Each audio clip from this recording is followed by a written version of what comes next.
மக்களின் வாழ்க்கை செலவு பிரச்சினைகளுக்கு நிரந்தர தீர்வு காண சமூக உதவிகளை வெறும் பணம் வழங்குவதோடு நிறுத்தாமல் வேலைவாய்ப்புகளையும் வணிக நடவடிக்கைகளையும் அதிகரிக்கும் வகையில் மாற்றியமைக்க வேண்டும் என பொருளாதார வல்லுநர்கள் அதிரடியாக வலியுறுத்தியுள்ளனர்.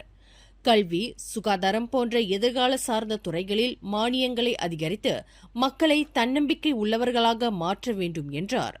மாசா எனப்படும் இன்ஸ்டிடியூட் மாசடப்பன் மலேசியாவின் மேட்லைன் பர்மா வெறும் பண உதவி தற்காலிக நிவாரணமே என்றும் தவறாக பயன்படுத்த வாய்ப்புள்ளதாகவும் எச்சரித்த அவர், ரான் 95 பெட்ரோல் மானிய சேமிப்புகள், விற்பனை சேவை வரி SST விரிவாக்கம் மூலம் கிடைக்கும் கூடுதல் வருவாயை இதற்காக பயன்படுத்தலாம் என பரிந்துரைத்துள்ளார். மேலும் செய்திகளை தெரிந்து கொள்ள கீழே இருக்கும் பெல் பட்டனை அழுத்துங்கள். உங்கள் மகிழ்ச்சியை வெளிப்படுத்த லைக் மற்றும் ஷேர் செய்யுங்கள். தொடர்ந்து திசைகளோடு இணைந்திருக்க சப்ஸ்கிரைப் செய்யுங்கள்.